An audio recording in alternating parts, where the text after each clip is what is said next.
Tere päevast, head ajakirjanikud, daamid ja härrad, tere tulemast mängueelsele pressikonverentsile. Teisipäeva õhtul kell 7 kohtuvad A. Le Coq Arenal UEFA Euroopa konverentsiliiga teise eelringi korduskohtumises FC Flora ja San Marino meister AC Virtus. Nagu teate, esimene mäng San Marinos lõppes 0-0 viigiga, nii et homme õhtul siis tõesti väga palju põnevust selles mängus on. Tänasel pressikonverentsil osalevad FC Flora peatreener Taavi Viik, meeskonna poolkaitse Markus Soomets ja ründaja Toni Varjund. Taavi, ilmselgelt olukord selline, kus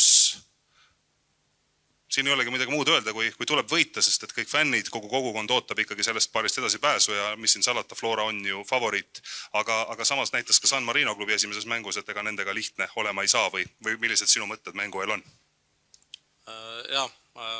Ainuke asi on võit homme, et siin mitte mingit muud eesmärki ei ole. Me peame arvestama siiski, et vastane mängib ka jalgpalli ja nad on Euroopas, et enamus on kinni meis endas, et me peame suutma oma mängu 90 minutit peale suruda ja ma olen veendunud, et siis ka see võit tuleb. Viimastes mängudes on mängupilt olnud tegelikult päris korralik, aga just on jäänud väravatest puudu või kuidas sinu silmade läbi, mille taha see asi praegu meeskonnal jääb? Mingites asjades jah, me oleme teinud sammu edasi, küll pisikse, seal palli valdamise poole pealt pressingu intensiivsus, väravlöömine, me ei ole praegult, ütleme siis õnnestunud nii hästi kui tahaks, et seal võivad olla mingid enesekindluse küsimused, loodetavasti me saame selle homseks lahendatud. Kas kõik mängijad on saadaval või on meil keegi jäämas mis tahes põhjusel eemale? Sekreetsi jääb eemale haiguse ja lavigastuse tõttu. Teised mängijad on väiksemate või suuremate piirangutega saadaval. Aitäh! Markus, kuidas kirjeldaksid sina praegu meeskonnas valitsevat atmosfääri? Näha on, et tahe on suur ja nagu siin ennem jutt oli, siis eks soosiku koorem on praegu ilmselgelt ka Flora õlgadel. Jah, ma toetan treeneri sõnu, et ma ütlen lihtsalt, et me oleme mängust valmis. Tahame seda mängu domineerida 90 minutit, me läheme seda mängu võitma. Millist jalgpalli selle avamängu põhjal otsustades võib homme San Marino meistrilt oodata? Ma arvan üldpild suht sarnast nagu oli esimene mäng, et ma arvan, nemad teavad ka täpselt väga hästi, et milleks nemad on võimelised. Nemad eeldan tulevad siia kaitsma, aga selles mõttes me ei keskendume rohkem sellele mängule, enda mängule ja me läheme seda mängu võitma. Aitäh! Toni, sinu silmade läbi, milline on praegu atmosfäär meeskonna riietusruumis? Ma arvan, et hea, ikka positiivne, et peabki võitma ja muud sul pole. Kuidas siin viimaste kohtumiste põhjal enda tegutsemisega rahule ja et sina olid mees, kes lõi Sloveenias värava ja väravaid ei ole meil viimasel ajal väga palju olnud? Ühe on löönud, aga võiks rohkem lüüa, et üldpildil saab olla okei, aga saab kindlasti paremini. Väga kena, ajakirjanikud annan sõnajärje teile ja mees, kes vastab, võtab siis ka mikrofoni. Markus, kas või kui suur see pettumus San Marinost 0-0 tiikumõistmaks oli? Kahtlemata oli pettumus, sest meil San Marino on ikkagi riik, kus igat võistkonda me tahame peame võitma, aga vaadates on seda, et me mängime siiski koha eest kolmandasse ringi konverentsliigas, siis võõrsil 0-0 väga mõru tablett, mida alla neelata. Me võtame vastu, me kodus lähme edasi ja me saame selle endale selja taha panna. Kahtlemata selle hetkel, kui lõpuvile tuli, ilmselgelt pettunud, aga praegu lähme siit edasi. Floral nüüd järjest võitnud sõrede peale uus mängu sellised, kus ei ole õnnestunud võita. Mis sa arvad, kuidas see midagi on meeskond mõjutanud, kus viimastest mängudes on järgmiseks mänguks mainustamisel või põldades põldse võistkonna sees mängijate omavahel näitus? Meeskonna sees kindlasti on juttu, aga ma arvan, et kõik, mis ta teeb, on võib-olla veel rohkem näljasemaks. Ma arvan, et sellisel mängul, mis meid praegu ees ootab, meil pole mõtet rääkida mingisugusest motivatsioonist või mingisugusest, kas me nüüd tahame väravaid lüüa, võita või domineerida, et see on kõik nagu standard. Ma arvan, et homses mängus on kõigile näha, kui palju me tahame võita, kui palju me tahame väravaid lüüa ja ma olen kindel, et tulemus tuleb ka selle järele. Kui palju sinu kui ikkagi praegu Floras ühe kogenuma mängija hinnangul uus peatreener on toonud mänguplaani muutusi ja kuidas arvates võistkondadel need muutused omaks? Ma arvan, et treeneri mänguplaani nagu nii-öelda täiuslikuks nägemiseks nii-öelda meil võib-olla rohkem aega vaja.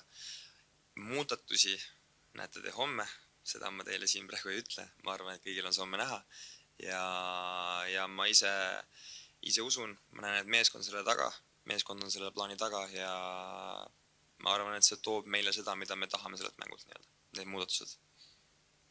David, me rääkisime umbes tund pärast A-mängu, siis väga ei osanud või ei tahtnud öelda, et mis on need peamised asjad, kus Flora saab oma mängu paremaks muuta, mis on nüüd saada avaldada, ilmselt oled põhjalikult oma mängu läbi käinud.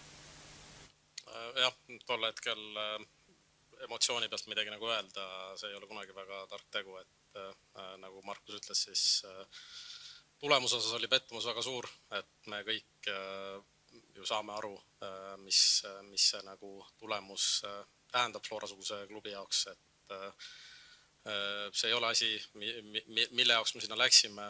Mängulist on väga, selles mõttes on lihtne, me peame võib-olla suutma natukene oma rünnakudistsipliini kauem hoidma, mis automaatselt vähendab ka neid hetki, kus vastane pääseb seal meie kasti ümber midagi tegema. Pluss siis kolmandas tsoonis me selgelt peame olema mingil määral näljasemad, aga me peame ka ühel hetkel sinna rohkem jõudu üles viima. Et selle jaoks on meil ka nii-öelda mingid omad plaanid, kuidas me üritame seda homme teha. Endine florakas Markus Jürgenson ütles täna, et üks hea asi, millega te võiksite homme Virtust maha murda, üks on kõrge pressing ja seda on algusest peale teha. Mis sa sellest arvad, kas midagi sarnast läheb või? Jah, ega me esimeses mängus tegime väga kõrget pressingut. Lihtsalt küsimus on nüüd, kui hästi me seda teeme ja me ei saa seda teha siiski päris nii, et me riskeerime nagu väga julmalt, et esimene mäng näitas, et kui me eksisime seal pressingutes mingites momentides, siis nad tegelikult on piisavalt osavad, et põhjustada meile probleeme, et ilmselgelt me peame kõrgelt pressima, me peame mängu domineerima, mingid muud nagu teed, ka mulle treenerina ei ole sellises mängus. Tõni, sul väga palju neid eurokogemusi teil ei ole karjääri jooksul veel olnud, aga küll tuleb, millised muljed sul esimesed muljed üldse sellistest mängudest on, palju kui sa neid oled selle aastal saanud? No ei ole võitnud, et tahaks võita ja pigem vist ongi see, et eks jah, see värav annab ka palju juurde, ma arvan, aga pigem lihtsalt tahame võita ja nii ongi. Sa oled nüüd uue peatreeneriga enda üks ikkagi, võib öelda, et vana peatreeneriga Taaviga päris palju saanud koostööd teha. Kuidas sinu hinnangul see muutus esindusmeeskonnas on toimunud? Kas kui palju sinu elu on lihtsamaks või raskemaks muutunud, kui Taavil tulla? Sellest suhtes lihtsamaks, ma arvan just selle poolt, et ma nii-öelda natuke juba nagu tunnendada, et kõik need nii-öelda mõned põhimõtted on olnud juba võib-olla mingi aeg tagasi juba olnud, et neid on võib-olla natukene lihtsam seedida. Loodame. Anu veel küsimus. Taavi, mainisite enne täitsa alguses enesekindluse teemat, et võib-olla on asi selle taga. Kuidas see 0-0 viik võistkonna enesekindlus tervikuna mõjutas? No selles mõttes praegu on seda raske nagu hinnata, trennides see ei väljendu mitte milleski, et ei ole nii, et trennis me nüüd kuidagi seal realiseerime kehvemini, nagu te ise ette lugesite, see seeria on kaunis pikaks veninud, meie treeneritena, meie ülesanne on siiski lõpuks nagu mängijateni viia need lisaks ka motiveerival poolel ka need jalgpalli põhimõtted, et sellega me oleme tegelenud ja ma ise usun, arvestades, mis kvaliteeti meil tegelikult on rünnakul olemas, et kui me räägime näiteks kas või Sergeist, kes eelmäng tegi tegelikult 6 pealelööki, tema kvaliteediga mängija ikkagi hakkab need väravad lööma ja ta on seda näidanud ka see aasta, et ta lööb.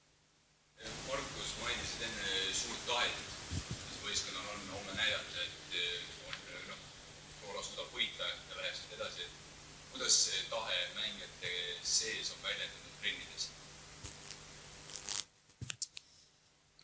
meeskonna sees nii mõnigi hääle tõstmine selle teemal ka, et ma arvan, niisugused mängud, nagu oli San Marinos võõrsil, paneb päris tugevalt nagu järele mõtlema, mida sa täpselt siin trennis teed, siin keskkonnas, kuhu sa tahad nagu jõuda, et ma arvan, et pärast niisugust 0-0 nii-öelda viigitriikimist seal, et see paneb mõtlema ja korralikult nii-öelda korrektuurega tegema järgmisteks mängudeks, treenideks, et mina arvan, et meeskond on motiveeritud, mina arvan, et meeskond läheb selgelt seda mängu võitma ja seda on homme näha. Võib siis öelda, et see 0-0 viik tõi võistkonnas liidrid rohkem esile. Just võistkonna sees, et rohkem, kes võtavad liidri kolmad endale ja tõstavad äärt.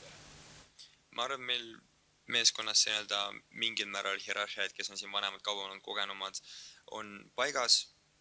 Ütlen, et me oleme ühtne meeskond, teineteist nii-öelda klapitame kokku ja me oleme tugev meeskond. Ma ei ütle midagi. Nüüd küsimusi? Taavi, mainisid, et